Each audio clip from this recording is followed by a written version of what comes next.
I've been married for 5 years to my kind husband. We are very close but don't have children yet. We were looking forward to the day we would, until the accident happened. Please listen to this unbelievable story. My husband is kind to everyone, not just me. My parents adore him too. I have a sister who is very focused on her career. My husband got along well with her, even though she was always busy with work. Suddenly, my husband's work became very busy. He started coming home late and working on his days off. He was put in charge of a team and was always on his phone, staying in touch with his team members. Looking back, people might have found that suspicious, but I didn't. I just worried about his health. Then my sister, who lived alone in her own apartment, decided to move because of a new job. She wanted to buy furniture for her new place, so I planned to take her shopping in my car on a Saturday. However, on the day of the trip, my boss called and I had to go to the office. This was the only day off my sister had, and I didn't want to cancel. I realized my husband had the day off, which was rare lately. I asked him if he could take my sister shopping instead. He saw the trouble I was in and agreed, even though it felt a bit awkward. He asked if he could borrow my car since his was being repaired. I was grateful for his help and went to the office to deal with my work problem. It was the first time my husband and sister went out alone together. I wondered if they were doing well and if they had found the right furniture. After I finished dealing with the problem at work, it was dark. I pulled out my phone to call my husband and sister for dinner. That's when I got a call from an unknown number. "Hello. Am I speaking to Eric's family member?" a stranger asked. "Yes, I'm his wife. This is the police. Your husband has been in an accident." The man who said he was a police officer told me that the car my husband was driving had been in an accident. Both he and his female passenger were unconscious. I don't remember what I did after hearing the news, but I rushed to the hospital. I told the emergency receptionist my name and was taken to the ICU. Through the glass window, I saw my husband connected to tubes and covered in bandages. I was very worried about what would happen to him. My mother, who lived far away, arrived later, and we spent an anxious night together. The police told us more details about the accident. They said Eric had been driving on a clear road when a car ran a red light and hit him. The other driver was also seriously injured and being treated at the same hospital. The driver said Eric's car had been acting strangely before the crash, so the police were checking if Eric had fallen asleep at the wheel. A few days later, my husband and sister woke up and the doctors ran some tests. My mother and I were called in to hear the results. We were told that while they would not die, they would likely have some disabilities. Still, my mother and I were happy they were alive and hoped they would recover somewhat through rehabilitation. We didn't tell them about the possibility of disabilities. We only told them positive things and took care of them. My mother looked after my sister, and I took care of my husband. At first, my husband was in shock from the accident and not feeling well. He was also worried about the trouble he caused us. But over time, my kind husband started to change. He was frustrated because his leg wouldn't move easily. The hospital treatment and having to quit his job made things worse, and he couldn't control his anger. Still, I went to the hospital every day because I understood how he felt and wanted to support him. One day, a police detective came to the hospital. He told me he had discovered something about the accident. It seemed that the brake oil in my car had leaked, so an accident might have happened sooner or later. He said this might explain why the car was acting strangely before the crash. The woman who crashed into my car was also not doing well. Her mother came to apologize. It was the first time I had met her. Since then, my husband's anger towards me increased. He was mad that I could move while he couldn't. He was also annoyed that I couldn't stay long at the hospital because of my work schedule. He started ordering me around and venting his anger on me when I didn't get what he wanted. He threw things at me, complained about his hospital room, and even complained when I went out to buy my own lunch. His demands kept getting worse. I felt sorry for him, but I had to work to make ends meet. There were many things I had to do, like contacting the police and talking to the hospital. I didn't even have time to breathe. My husband's attitude was becoming unbearable. I could see that I was being driven into a corner. My sister was in a similar state of mind, and my mother became more and more exhausted. I heard that my sister's demands on my mother, who had no job, were even worse when I couldn't go to the hospital. Both my husband and my sister seemed to have heard that they would remain paralyzed even with rehabilitation. Then there was the issue of my car's brake oil leaking. My sister said, "Hey, I heard your car was leaking oil. You were responsible for your car's maintenance. I can't work, and I can't get my body back to normal because of it. Mom looks irritated, and your husband is in the same condition. You are responsible for taking care of me and your husband for the rest of your life." My sister blamed me so harshly that I felt overwhelmed. I tried to explain that I had no idea about the leak and that I had been taking care of the car as best as I could, but she wouldn't listen. She kept saying that it was my fault and that I should have been more careful. My mother's health was also deteriorating because of the constant stress and pressure from both my sister and my husband. She looked tired and worn out, but she continued to help as much as she could. I felt guilty for putting her through all this, but I didn't know what else to do. As days went by, my husband's attitude grew worse. He became more demanding and less understanding. He blamed me for everything that went wrong, and his anger was relentless. I felt like I was walking on eggshells, constantly trying to avoid triggering his rage. Despite all this, I tried to stay positive.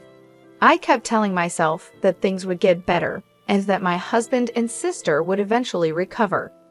I hoped that with time, their anger would subside and they would understand that I was doing my best. One evening, after a particularly difficult day, I sat down with my mother to talk about the situation. She listened patiently as I poured out my worries and fears. She reminded me that I wasn't alone and that we would get through this together. We decided to seek help from a counselor to find ways to cope with the stress and the emotional strain. It was a difficult decision, but we knew it was necessary for our well-being. As we started the counseling sessions, I noticed a slight change in my husband's behavior. He seemed to be more willing to talk about his feelings and frustrations. It wasn't a complete turnaround, but it was a start. My sister, on the other hand, remained hostile. She continued to blame me for her condition and refused to participate in any counseling sessions. It was heartbreaking to see her so consumed by anger, but I knew I had to focus on what I could control. In the midst of all this, I continued to work and manage our household. It was exhausting, but I took it one day at a time. I leaned on my mother for support, and we found strength in each other. Slowly, my husband's physical condition started to improve. The rehabilitation sessions were helping, and he was regaining some mobility. His mood also improved slightly, and there were moments when I saw glimpses of the kind man I married. My sister, however, remained distant and bitter. I continued to reach out to her, hoping that one day she would let go of her anger and allow us to help her heal. It was a long and difficult journey, but I held on to hope. Through it all, I learned the importance of resilience and the power of love and support. Despite the challenges, I remained committed to my family, determined to see us through this tough time. And so, we continued our journey, facing each day with courage and hope, believing that brighter days were ahead. My sister blamed me so harshly that I was shocked and called my mother. She told me my sister had been like this for a long time and that she was too tired to go to the hospital. Still worried about my husband, I went to the hospital. When I didn't see him in his room, I found him with my sister in the common room. Visiting hours were almost over, and they were sitting alone together in the empty room. "Hey," my husband said, glaring at me, "I heard that if you had just taken the car in for inspection, none of this would have happened." "Yeah, but," I started to say, "you are the reason why your sister and I are in this mess. The insurance will pay for it, and you're going to have to take care of us for the rest of your life. Remember that." Hearing those words, something snapped inside me. "Since when are you so close to my sister?" I asked. "What do you mean?" my husband replied. "You don't come here often, and your mom texted your sister to say she could come for a while. Since we both can't leave this place or walk, what's wrong with talking to your husband?" It felt like my husband and sister were ganging up on me. "I know, right," I said sarcastically. "You guys hadn't seen each other for a long time before the accident, right?" My husband ignored my question. "I'm talking about you taking care of us. You know that," he said. My sister didn't look at me, but nodded when my husband said I would take care of them both for the rest of their lives. I didn't expect an answer, but I kept asking anyway, hoping they might understand how I felt. "I wonder if the person whose car hit you is getting better now," I said. "How should I know?" My husband snapped. "She ran into us when the traffic light was red. It's just unbelievable." "That's right," my sister added. "You can't imagine how scary it was. We really need to make sure we get some compensation from her. And I was so close to getting a promotion too. If I didn't cut in, they would just keep on complaining." I decided it was time to expose the truth. "There's something I need to let you know." "What?" "First of all, I had my car inspected before the accident." "Did you? Then the dealer should be sued. There's no way they didn't know the brake oil was leaking." "I know, right? So, right after the accident, the police called me. They wanted to know the cause of the accident, so they asked if they could look at my drive recorder. But that old drive recorder doesn't record sound, and it also doesn't start recording until after the accident, so you can't get anything out of it." "I see, it's just like I thought. You didn't know I had gotten a new drive recorder." My sister looked up in surprise. "What?" "I also installed another camera inside the car." Her face grew paler and paler. Drive recorders nowadays can start recording with even a slight shake of the car. The police contacted me and said they had seen the data." My husband looked confused, and my sister looked so pale she almost collapsed. "You were up to something, correct?" I confronted her. "What do you mean?" she asked, panicking. "You did something to the car," I said, turning to my husband. "You talk to her like she's your girlfriend." My husband stopped talking, apparently in panic. "I told you earlier that a slight vibration would start the recording, and so many intimate scenes between the two of you were recorded." I was so embarrassed when the police asked if it was my sister who was in the car with my husband. The blood drained from my husband's face. "You guys had been having an affair all this time. You had completely fooled me." Not knowing what to do, my husband started blaming my sister. Linda isn't the only one at fault here. At that moment, the mother of the woman who had crashed into my car came to the hospital room. I had asked her to come over. "Don't you have anything to say to her?" I asked. My sister was taken aback by the sudden appearance of the small, frail woman. "Whoa, who's this?" she asked. "She's the mother of the woman who crashed into you. She should be the one paying for all this." Surprised by the woman's tears, my husband stopped talking. "She's the mother of the woman who crashed into you," I repeated. "She's also the mother of the woman who was your victim. Her name is Kelly. I'm sure you know who she is." Hearing the woman's name, my husband turned completely pale. My sister started to panic. "What is this? Do you know the woman who was driving the car?" she asked. "That means they knew it was your car, and she crashed into it. Who is she?" As my husband seemed at a loss for words, I decided to tell my sister what was going on. She was having an affair with Eric. He had told her that he would get a divorce soon, but he didn't. So when Kelly lied to him that she was pregnant with his baby, Eric told her to get an abortion.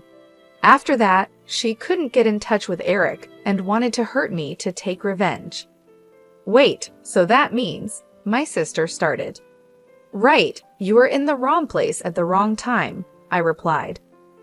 "I can't believe I let something like this ruin my life," my sister groaned. "The reality is that there is nothing you can do about it, no matter how much you cry or scream," I said. This didn't happen to completely innocent people. Now you understand what happened. You two were having an affair behind my back, and Linda was trying to get me injured or killed by messing with the brake oil in my car. But then she got in the car herself and ended up in the accident. I am the victim here. I was going to try not to divorce you if you apologized and confessed everything during your hospital stay, but you never showed any remorse. On the contrary, you treated me terribly. Do you remember how we wrote our divorce papers right after we got married? I never thought I'd use them, but I submitted the papers today. So you and I are no longer married. Bye. Having said all that, I left the dark and quiet hospital. I felt free, having finally released the resentment I had bottled up inside. But my mother was greatly shocked when she found out the truth. Not only was she hurt by my sister's infidelity, but she was also weighed down by the fact that she would have to take care of her physically disabled daughter all by herself. As I walked out of the hospital, I couldn't help but feel a mixture of relief and sadness. The weight of the betrayal from both my husband and sister was heavy, but the decision to finally free myself from the toxic situation brought a sense of liberation. The air outside felt different, lighter, as if a burden had been lifted off my shoulders. I got into my car and sat there for a moment, taking deep breaths. The city lights flickered around me, and the hum of traffic was a comforting reminder that life goes on. I thought about everything that had happened, from the accident to the shocking revelations. It felt like a whirlwind, and now I had to figure out what my next steps would be. When I got home, I found my mother sitting in the living room, looking lost and tired. She had been through so much, and I could see the toll it had taken on her. We sat together in silence for a while, both of us processing the events of the day. "I'm so sorry, Mom," I finally said. "I didn't want any of this to happen. I didn't know things would turn out this way." She looked at me with a sad smile. "It's not your fault, dear. You did what you had to do. I'm just worried about your sister. I don't know how we will manage." "We'll figure it out," I reassured her. "We'll take it one day at a time. Maybe we can find some help for her, someone who can assist with her care. You're not alone in this. We'll get through it together." The days that followed were challenging. My sister's condition required constant attention, and my mother and I had to adjust to a new routine. We hired a nurse to help with my sister's daily needs, which provided some relief, but the emotional strain was still present. My husband, now my ex-husband, tried to contact me several times, but I ignored his calls. I had nothing left to say to him. The divorce was finalized quickly, and I made sure to cut all ties. I needed to move on and start healing from the trauma. Work became a sanctuary for me. It was a place where I could focus on something other than the chaos in my personal life. My colleagues were supportive, and throwing myself into my tasks helped keep my mind occupied. Over time, the wounds began to heal. My sister slowly came to terms with her new reality, and though our relationship was strained, we found a way to coexist peacefully. My mother, though still weary, seemed to regain some of her strength. We found a new normal, one that wasn't perfect but was manageable. Reflecting on everything, I realized how strong I had become. The betrayal had tested me in ways I never imagined, but it also showed me my resilience. I had faced the darkest parts of my life and come out on the other side, stronger and more determined than ever. Life moved forward, and so did I. The scars remained, but they were a testament to my journey and the battles I had fought. With each passing day, I embraced the future with hope, ready to build a new life for myself and my family. I've cut off all ties with Eric and Linda, but I couldn't leave my mother to handle everything alone. So I talked to the person responsible for the accident, accepted the necessary apologies, and asked her to compensate my sister, who was mistakenly involved in the accident, so my mother wouldn't be troubled. 3 years have passed since then. My husband and I are divorced, and I am living on my own. Back then, Eric and I were seen as a close couple, so the divorce surprised my coworkers. After that, more and more men approached me for advice. I thought it was because I was going through that phase when divorced women suddenly seem appealing to men. The image of my ex-husband lingered in my mind, and I couldn't bring myself to date anymore. I studied hard for a certification exam to build my career. I even joined an online business school that I could attend after work. When I was married, I never imagined wanting to do something like that. I never invited my sister, who had been a career woman, and I didn't think I would ever aspire to be one. But there I was, naturally aiming for that. Life is strange, I thought. Since then, my ex-husband has returned to his parents' house, but he seems to be treated as a burden by his family. His relatives blamed him for his bad behavior and the way he treated me. I hear that he is not doing well mentally and has been acting violently, causing lots of trouble for those around him. My sister also returned to our parents' house, but she too became mentally ill and continued to behave selfishly. My mother, exhausted, used my sister's savings and the accident compensation to put her in a care home. She asked me about it beforehand, but I had no reason to oppose it, so I told her she could do whatever she wanted. If I hadn't noticed anything back then, things might have been very different. I would have been like a slave for both of them for the rest of my life. I never thought about that before, but now I realize how different my life could have been. After everything that happened, I decided to focus on myself and my future. I studied hard and passed the certification exam I had been aiming for. This success led to a transfer to a new department where I could really use my skills and grow in my career. It felt good to achieve something for myself, to prove that I could rebuild my life. During this time, I also became close with the teacher who ran the online business school. We spent a lot of time together, and our friendship grew into something more. Unlike my ex-husband, he wasn't just kind to everyone, he was especially kind to me. He showed me what it felt like to be truly cared for and appreciated. We are soon to be married, and I feel incredibly fortunate to have found someone who supports and loves me. When I get home late from work, he makes sure to come back early to prepare dinner for us. He always thinks about my needs and makes an effort to create a happy and loving home. I have learned to cherish these small moments of happiness. They remind me of how far I've come and how much I have overcome. Every day, I feel grateful for the new life I have built and the love I have found. One evening, as I hurried home from work, I looked up at the stars and thought about everything I had been through. I made a wish upon a star, hoping for continued happiness and strength. The journey hadn't been easy, but it had led me to a place where I felt truly content. When I walked through the door, my partner was there, waiting for me with a warm smile and a delicious dinner ready on the table. His kindness and understanding were constant reminders of how much my life had changed for the better. We talked about our day, shared laughs, and made plans for our future together. My past, with all its pain and betrayal, seemed like a distant memory. I had learned to let go of the anger and resentment, and instead focus on the positive aspects of my new life. I found joy in the simple things, like cooking together, taking evening walks, and planning weekend getaways. My relationship with my mother also improved. She saw how happy I was and supported my new relationship. We talked often, and she visited us regularly.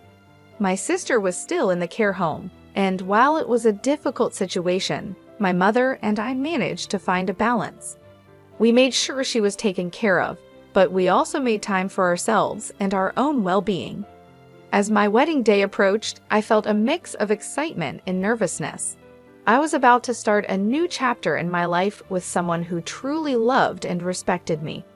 On the day of the wedding, surrounded by friends and family, I felt an overwhelming sense of happiness and peace. I knew that I had made it through the darkest times and had come out stronger and more resilient. Looking into my partner's eyes as we exchanged vows, I felt a deep sense of gratitude. He had shown me what true love and kindness were, and I was ready to spend the rest of my life with him. Our future together looked bright, and I was excited to see where it would take us. After the wedding, we settled into our new life together. We continued to support each other in our careers and personal growth. We traveled, explored new hobbies, and made countless memories. Every day felt like a new adventure, filled with love and laughter. Reflecting on my journey, I realized that all the hardships had led me to this point. They had taught me valuable lessons about resilience, self-worth, and the importance of surrounding myself with people who genuinely cared about me. I had transformed my life and found happiness in ways I never imagined possible. As I looked forward to the future, I knew that I could handle whatever came my way. I had built a strong foundation of love, trust, and mutual respect with my partner. Together, we were ready to face any challenges and celebrate every joy that life had to offer. And so my story continued, not as a victim of circumstance, but as a person who had found strength and happiness in the face of adversity. I embraced each day with a grateful heart, knowing that I had created a life filled with love, hope, and endless possibilities.